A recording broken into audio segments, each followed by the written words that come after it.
चलिए तो आगे बढ़ते हैं। सैटरडे थे आप पीछे खड़े हुए। हाँ, चलिए आगे बढ़ते हैं। मोल कंसेप्ट, ये एक पॉइंट जो है अपना रह गया था।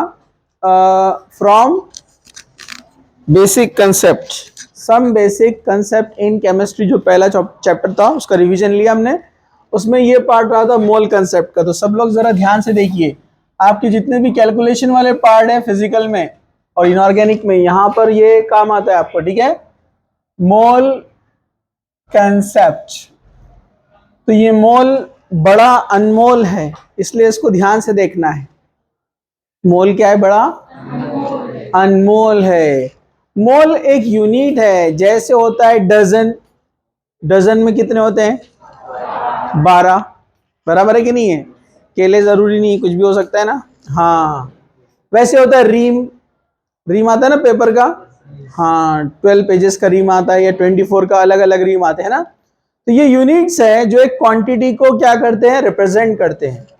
तो वैसे ही मोल क्या है? एक यूनिट है जो एक क्वांटिटी को रिप्रेजेंट करता है। एक्चुअली जबरदस्त एक्सपेरिमेंट और डिस्कवरी थी bye Avogadro.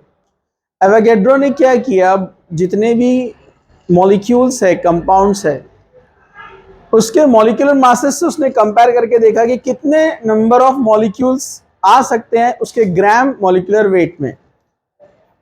Molecular mass, gram molecular mass, ये क्या है पहले इसको अच्छे से देख लो आप, ठीक है। बेसिक चीजें हैं। जैसे अगर मैं कहूं एक सोडियम, 1 सोडियम एटम, तो हमने पढ़ा ऑलरेडी इसके बारे में कि एक सोडियम एटम जो रहेगा उसके अंदर के प्रोटॉन्स और प्रोटॉन्स एंड न्यूट्रॉन्स, यानी न्यूक्लियॉन्स का एडिशन होता है उसका मास, उसको हम बोलते हैं एटॉमिक मास। तो वो हमने देखा था पिछली बार कि कितने उसके अंदर 11 प्रोटॉन है और उसके अंदर 12 न्यूट्रॉन है, उनका एडिशन होता है 23। और प्रोटॉन न्यूट्रॉन का एएमयू में, एटॉमिक मास यूनिट, एक होता है अप्रोक्सीमेट, इसलिए 23 का कितना हो गया? 23। वैसे एक्यूरेट देखेंगे तो 23 पॉइंट समथिंग होता है, ठीक है। लेकिन 23 एएमयू, 23 एएमयू जिसको हम बोलते हैं एटॉमिक मास यूनिट, ठीक है। ये एटॉमिक मास यूनिट है किसका? सोडियम का। ऐसे आप हर एक का निकाल सकते हैं। मैंने कहा था 1 to 30 सबको लर्न होना चाहिए, एटॉमिक नंबर, एटॉमिक मास, ठीक है। तो ये हम निकाल सकते हैं। अब अपने को पता है कि एक एटम का इतना होता है। तो एवोगैड्रो ने जो रिलेशन निकाला कि अगर हम 23 ग्राम्स लेते हैं, 23 ग्राम्स, जैसे 23 तो इसका एटॉमिक मास है जिसको हम ए से बताते हैं, ठीक है। लेकिन उसने कहा कि अगर हम 23 ग्राम्स सोडियम लेंगे तो उसके अंदर सोडियम एटम्स कितने होते हैं? 6.022 इंटू 10 टू पावर 23 एटम्स। मतलब एक एटम का मास इतना होता है, लेकिन उसी का हमने ग्राम में मास लिया तो उसमें कितने एटम आते हैं? 6.022 इंटू 10 टू पावर 23 एटम्स। सिर्फ ऐसा सोडियम के साथ नहीं, ऐसा आप किसी को भी लीजिए। जैसे फॉर एग्जांपल हम लेते हैं 1 मॉलिक्यूल ऑफ हाइड्रोजन, ये एक मॉलिक्यूल है, ओके। तो ये एक हाइड्रोजन मॉलिक्यूल हो गया। इस मॉलिक्यूल में अगर मास निकालेंगे तो एक हाइड्रोजन का मास 1 है, क्योंकि उसमें एक ही प्रोटॉन होता है ना। तो 2 हाइड्रोजन का मास कितना हो गया? 2, यानी H2 का मास कितना हो गया? 2 AMU। एक हाइड्रोजन का एक, तो 2 हाइड्रोजन का कितना? 2 हो जाएगा, इसको हम बोलेंगे 2 AMU। अब ये 2 AMU हो गया। तो अगर आप 2 ग्राम्स हाइड्रोजन गैस लेते हैं, 2 ग्राम्स हाइड्रोजन गैस का मतलब है इसके अंदर हाइड्रोजन के मॉलिक्यूल कितने हैं? 6.022 इंटू 10 टू पावर 23 मॉलिक्यूल्स। लेकिन ये मॉलिक्यूल है ना, तो नंबर ऑफ एटम इसके डबल रहेंगे। क्यों? क्योंकि एक मॉलिक्यूल में कितने हाइड्रोजन होते हैं? 2। समझा आपको? लेकिन जब हमने 2 ग्राम लिया तो उसके अंदर कितने मॉलिक्यूल होते हैं? क्योंकि 2 ग्राम क्या? It is the gram molecular mass of the hydrogen. जैसे 23 ग्राम क्या था? Gram molecular mass of the sodium. समझा आपको? तो किसी भी एटम, मॉलिक्यूल, कंपाउंड जो भी रहेगा उसका आप ग्राम में मास निकालेंगे। और ग्राम में क्या निकालेंगे आप? ग्राम मॉलिक्यूलर मास, कोई भी ग्राम मास नहीं, कौन सा, ग्राम मॉलिक्यूलर मास, यानी उसी का जो मॉलिक्यूलर मास है उसको ग्राम में लेने का। और एग्जाम्पल जैसे CH4 मीथेन, मीथेन में कार्बन का मास कितना होता है 12 और हाइड्रोजन का 1, 4 हाइड्रोजन का 4, तो हाइड्रोजन का 12 और 4 हाइड्रोजन कितना हो गया, तो 16, it is the molecular mass of methane.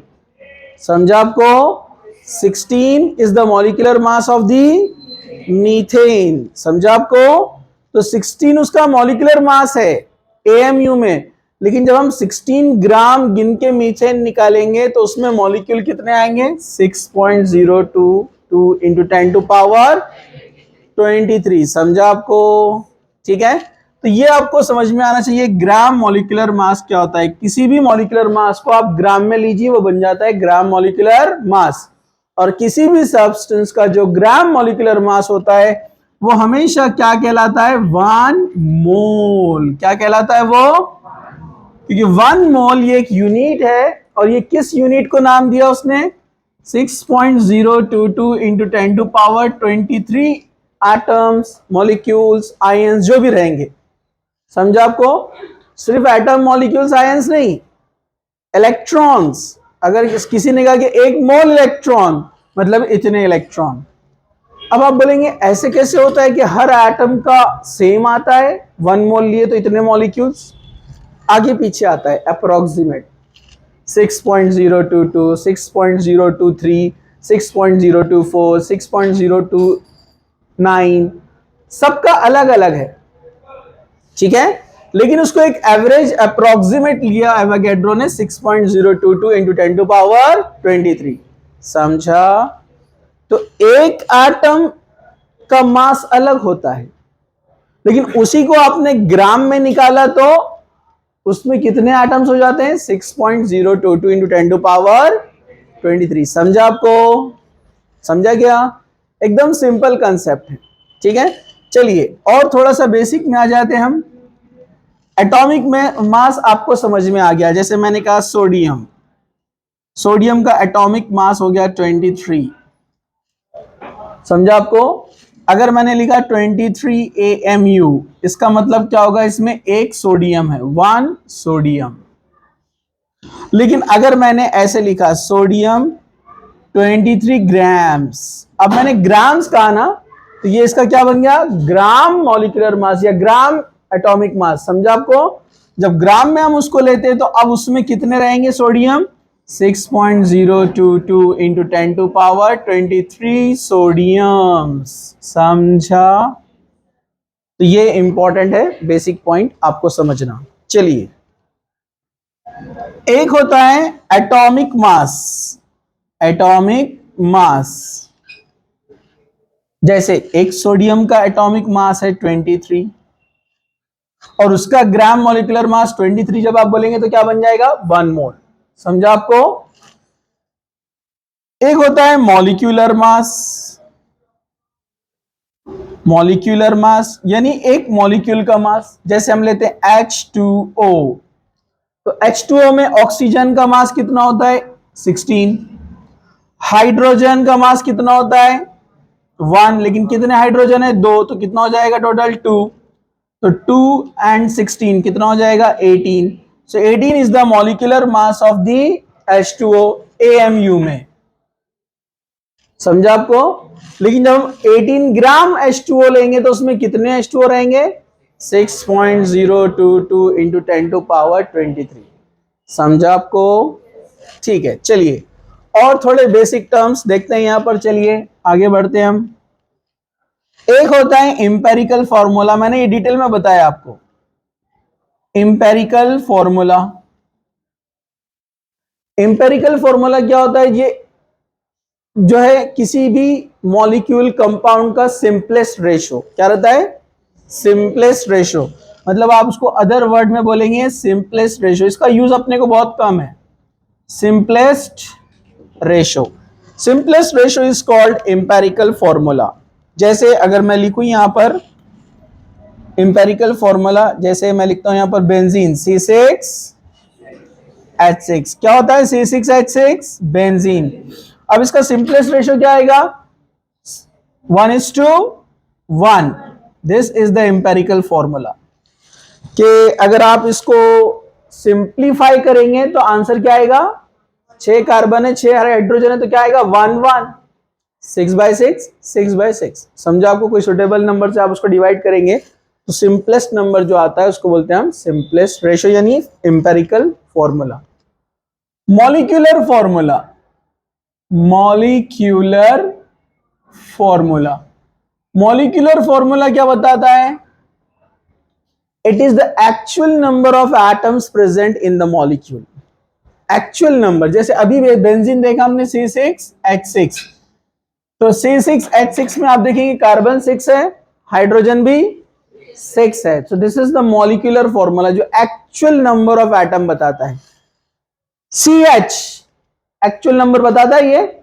नहीं, एक्चुअल नंबर थोड़ी पता चल रहा है अपने को। CH कुछ भी हो सकता है ना, बेंजीन भी हो सकता है, C2H2 एसिटिलीन भी हो सकता है। मतलब एम्पेरिकल फॉर्मूला से हम एक्चुअल फॉर्मूला कौन है मॉलिक्यूल नहीं पहचान सकते, ठीक है? लेकिन मॉलिक्यूलर फॉर्मूला क्या होता है? It is the exact number of atoms present in a molecule. समझा आपको? Molecular formula. फिर मॉलिक्यूलर मास क्या होता है? मॉलिक्यूलर मास, वैसे अभी बताया मैंने आपको, मॉलिक्यूलर मास मतलब जो मॉलिक्यूलर फॉर्मूला है उसमें जो जितने एटम्स डिफरेंट टाइप के एलिमेंट्स के हैं उन सब के मास का एडिशन। समझा आपको? ठीक है। जैसे कार्बन, कार्बन का मास कितना है? 12। कितने कार्बन है यहाँ पर? 6। कितना हो जाएगा? 48। हाइड्रोजन का मास कितना है? 1। कितने हाइड्रोजन है? 6। तो कितना हो जाएगा? 6। तो आंसर क्या आएगा? यस 70।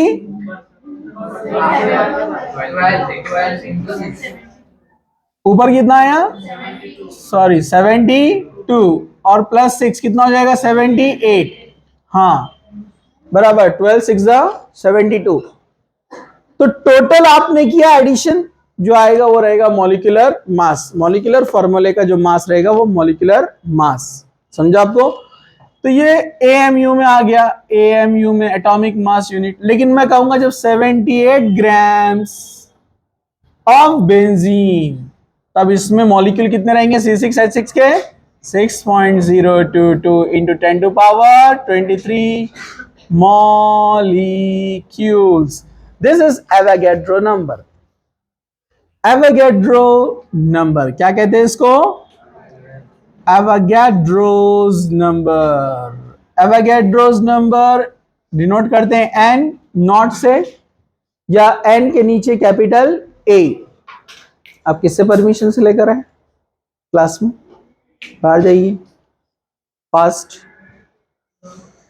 हाँ, टीचर को 2 आंखें इधर होती है, एक इधर होती है, मालूम है आपको? बैग ले लो।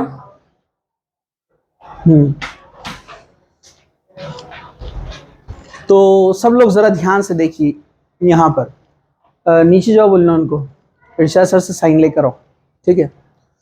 चलिए हम आगे बढ़ते हैं। सब लोग तैयार हैं? सब लोग जाग रहे हैं? चलिए, Avogadro's number. Avogadro's number 6.022 into 10 to power 23 is equal to 1 mole. ये होता है 1 मोल। एक जबरदस्त रिलेशन उसने यहां पर जो है अपने को बताया है, और ये बहुत इंपॉर्टेंट और बेसिक पार्ट है आपके सब्जेक्ट का, फिजिकल केमिस्ट्री में स्पेशली। चलिए अब हम आगे बढ़ते हैं। सब लोग तैयार हैं? चलो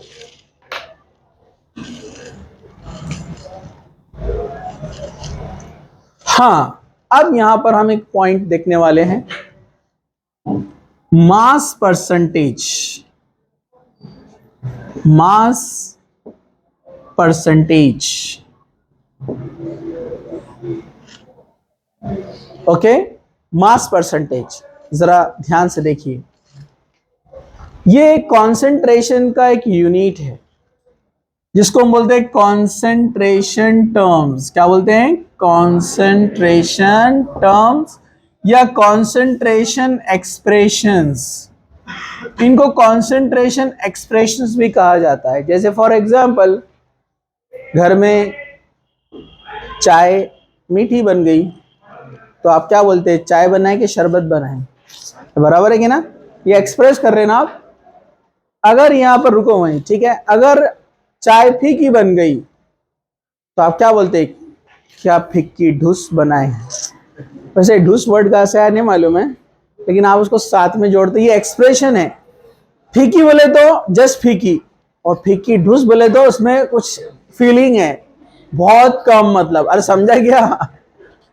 ये क्या है, एक्सप्रेशन। क्या ये एक्सप्रेशन। तो चाय की अंदर जो शक्कर है उसकी क्वांटिटी कम या ज्यादा एक्सप्रेस करने के लिए आप अलग अलग वर्ड्स यूज करते हैं। अब केमिस्ट्री में ऐसा नहीं कर सकते ना, क्या फिक्का डूस केमिकल है, क्या तेज केमिकल है, आप हर एक को टेस्ट थोड़ी कर सकते हैं। हाँ, तो उसके लिए साइंटिस्ट ने क्या बनाया, कुछ एक्सप्रेशंस के कैसे एक्सप्रेस किया जाए कि सॉल्यूट की क्वांटिटी सॉल्वेंट में कितनी है। ठीक है, सॉल्यूशन, सॉल्यूशन बनता है दो चीजों से। सॉल्यूशन कैसे बनता है, दो चीजों से, solute plus solvent, solute plus solvent. Okay, हाँ, क्या सब लोग देख रहे हैं, solute plus solvent, it is called solution. तो सॉल्यूट की क्वांटिटी कितनी है, ये अपने को कॉन्सेंट्रेशन, इसी को हम कहते हैं कि जितनी सॉल्यूट की क्वांटिटी ज्यादा, कॉन्सेंट्रेशन उतना ज्यादा। यूजुअली स्मॉल क्वांटिटी में जो रहता है उसको सॉल्यूट कहते हैं, जो ज्यादा क्वांटिटी में रहता है उसको सॉल्वेंट कहते हैं। ठीक है, लेकिन याद रखना जब भी वाटर प्रेजेंट रहेगा कहीं, तो वाटर कम क्वांटिटी में भी रहा तो उसको सॉल्वेंट ही कंसिडर किया जाएगा। ठीक है, चलिए हम आगे बढ़ते हैं। मास परसेंटेज जो एक्सप्रेशन है वो अपने को अलग अलग वे में हम ले सकते हैं। जैसा हम यहां पर देख रहे हैं, आपको है W/W mass percentage is equal to amount of substance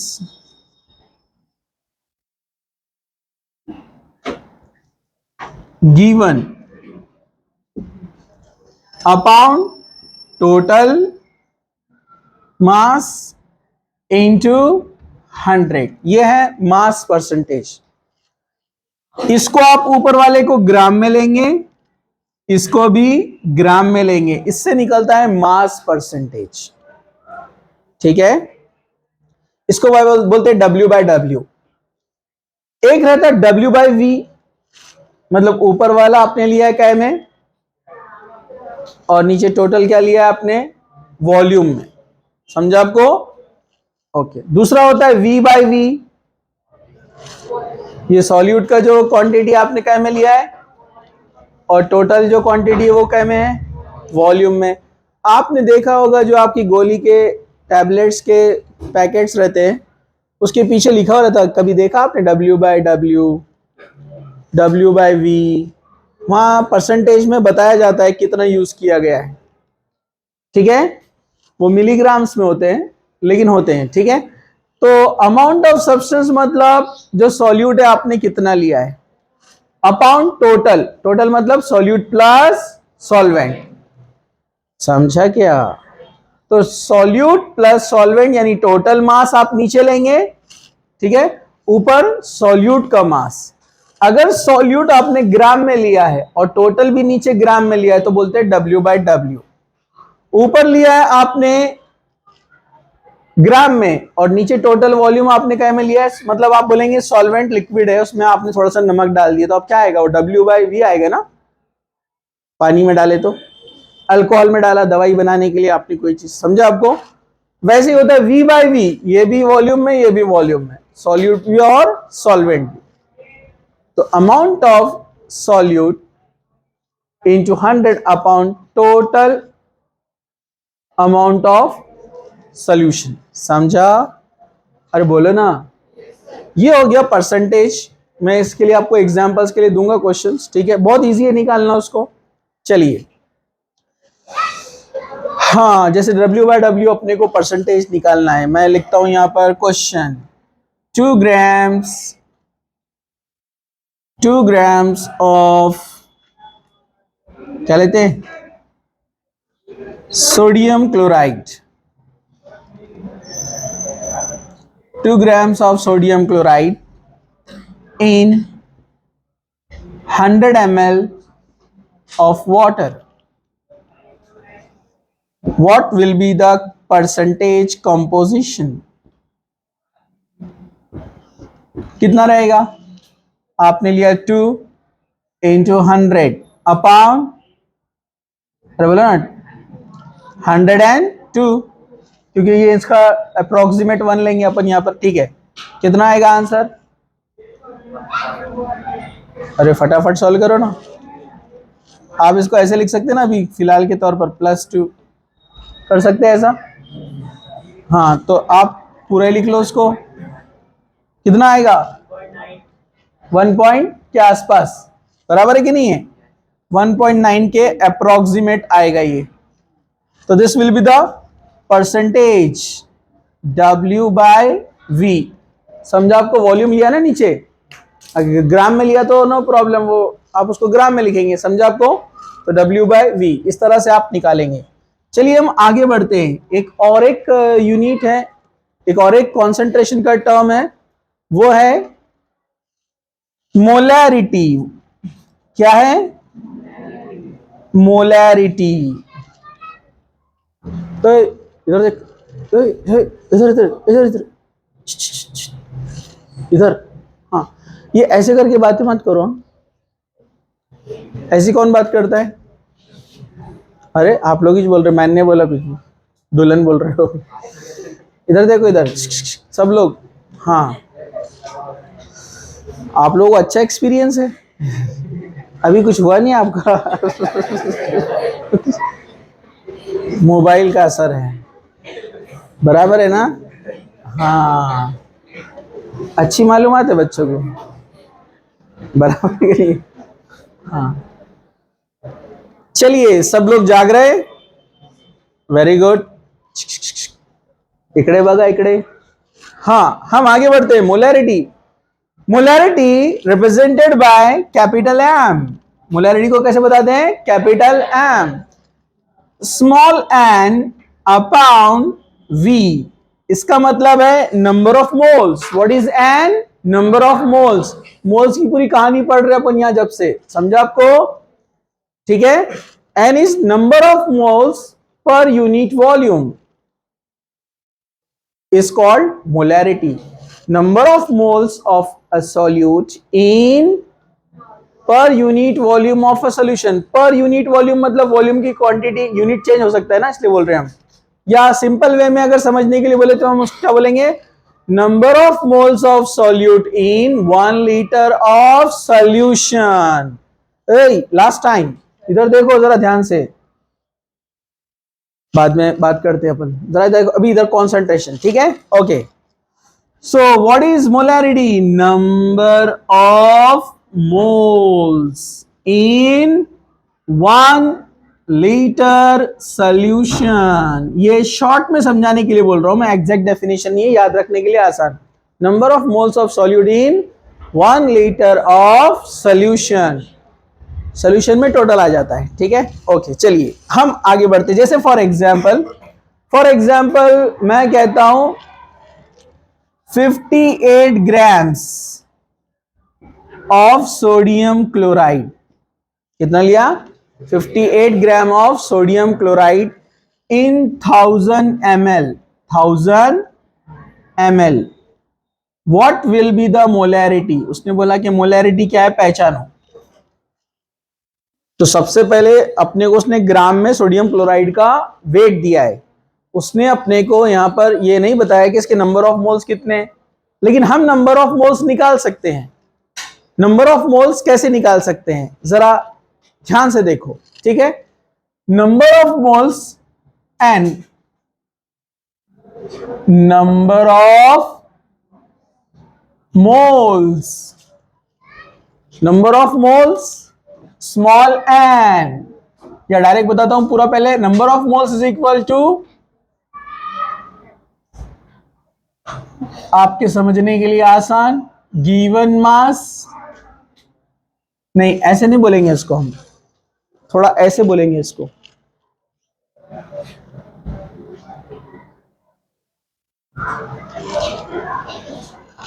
याद रखना आसान, n is equal to W by M, याद रहेगा आसानी से, W by M, weight upon molecular weight, mass upon molecular mass, समझा आपको, वेट अपॉन मॉलिक्यूलर वेट या mass upon molecular mass. Okay, कितना दिया उसने वेट अपने को सॉल्यूट का, कितना दिया, 58 दिया, लेकिन मास नहीं मालूम है ना अपने को, मॉलिक्यूलर मास, तो मॉलिक्यूलर मास निकालने का तो आपके पास फॉर्मूला है, मैंने बताया ना मॉलिक्यूलर मास कैसे निकालते हैं, सोडियम का मास कितना है 23, क्लोराइड का कितना है 35.5, कितना आएगा 58.5, तो अप्रोक्सीमेट उतना ही है ना 58.5, अरे है क्या नहीं, तो अपन अप्रोक्सीमेट अभी ले लो 58.5, वैसे आप एग्जैक्ट कैलकुलेशन एग्जैक्ट आंसर नहीं आएगा ये, लेकिन अपन ले लेते हैं 58, तो मोल्स कितने बन रहे हैं 1 मोल बनेगा ना, अगर मोल 1 है तो आप मोलैरिटी निकालेंगे ऐसे, नंबर ऑफ मोल्स यानी स्मॉल एन आ गया, ये स्मॉल एन यहां पर रख दो, 1 अपॉन कितना है इसका लीटर 1, आंसर क्या आएगा 1, सो मोलैरिटी इज 1, समझा। अगर नीचे वॉल्यूम ml में दिया, वॉल्यूम क्या में दिया ml में, तो फॉर्मूले को थोड़ा चेंज कर देने का, अभी फॉर्मूला क्या है, m is equal to n upon v in litre, समझा आपको, लीटर को यूनिट पता है ना कैपिटल L, अगर ये अपना यहां पर लीटर में दिया है तो फॉर्मूला ये रहेगा, लेकिन अगर उसने दिया है ml के अंदर, जैसे हम इसको ml में लेते हैं, इन ml मिलीलीटर, तो n इंटू 1000, समझा आपको, फॉर्मूला चेंज, ऊपर 1000 लेना पड़ेगा आपको, नीचे ml में लिया तो, समझा। अपने को n पता है, what is n, given mass upon molecular mass, समझा आपको, तो आप एक आदत डाल देना, इसलिए मैं आपको बताता हूं, जब भी सॉल्यूट आएगा, जो ऊपर से डाल रहे हैं हम sodium chloride solute small quantity में जो है, उसके लिए जो एन रहता है नंबर ऑफ मोल्स हमेशा 2 लिखा जाता है, 2 या क्या लिखा जाता है बी, 2 आएगा लिखा हुआ बुक में, क्या लिखा आएगा बी, सॉल्वेंट और सॉल्यूट को फर्क करने के लिए, सॉल्यूट 2 या बी और सॉल्वेंट ए या 1, ठीक है, तो मैं सब जगह 2 लगा दूं, यहां पर W2 M2, समझ में आएगा आपको, तो यहां पर भी N2 लिखूंगा, तो ये क्या है W2 M2, समझा, मतलब अगर मैं n की जगह ये वैल्यू रख देता हूं तो क्या फॉर्मूला बनेगा, m is equal to W2 को ऊपर लेते हैं और M2 को नीचे चलेगा, W2 ऊपर और M2 आया नीचे, बाकी का V इन लीटर, यही फॉर्मूला क्या बन जाएगा, m is equal to W2 into 1000 upon कौन आया M2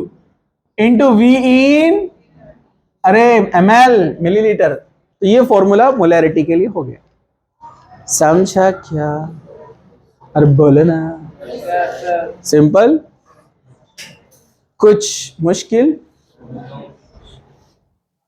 कुछ मुश्किल, नो मुश्किल, अरे बोलो ना, समझ में आ गया। अगर क्या, अगर मैं क्वेश्चन लिखता हूं ऐसे, तो आप डायरेक्ट सॉल्व कर सकते हैं, 1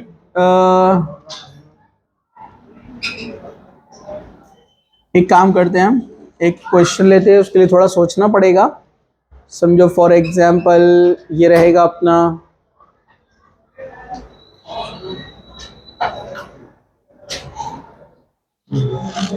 one 117 grams of sodium chloride in 2000 ml water, what will be the molarity? तो अपन डायरेक्ट फॉर्मूला यूज कर सकते हैं, और बोले ना ये फॉर्मूला डायरेक्ट लेंगे, m is equal to, weight कितना दिया हुआ है 117 इंटू 1000 अपॉन मास कितना रहता, अभी कैलकुलेट करें अपन ने 58.5 इंटू 2000, सॉल्व करेंगे। हाँ बोलो,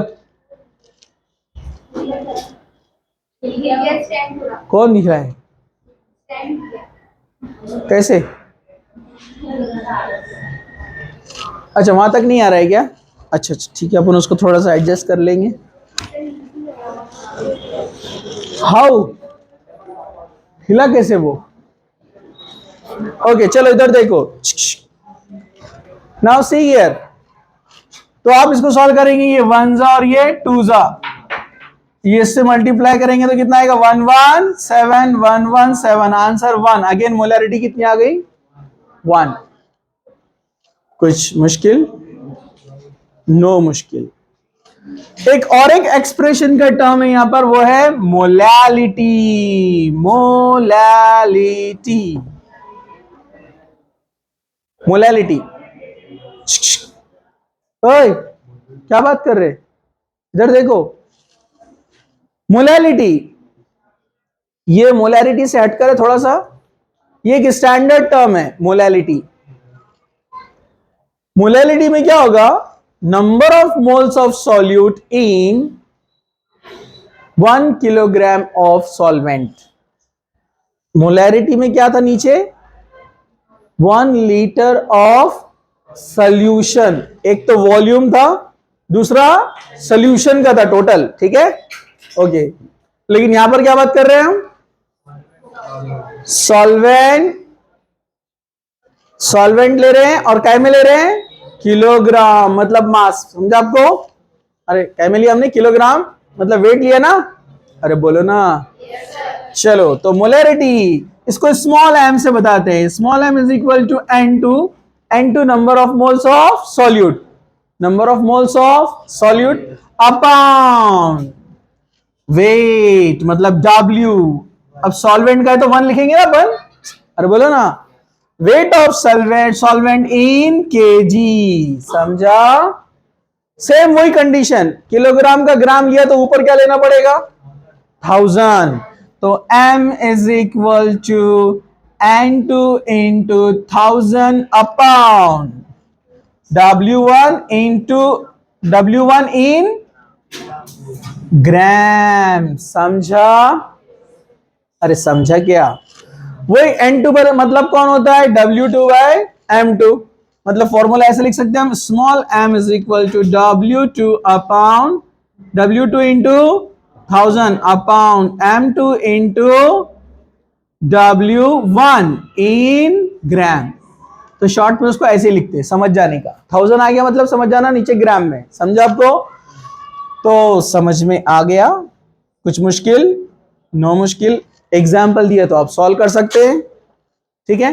एक छोटा सा टर्म है नॉर्मेलिटी, तो normality is equal to number of gram equivalent upon volume of solution. अब ग्राम इक्विवेलेंट क्या होता है, कैसे होता है, थोड़ा सा उसके लिए अपने को अलग टाइम देना पड़ेगा, तो हम उसको बाद में देखते हैं, ठीक है। इसको स्टॉप कर दो।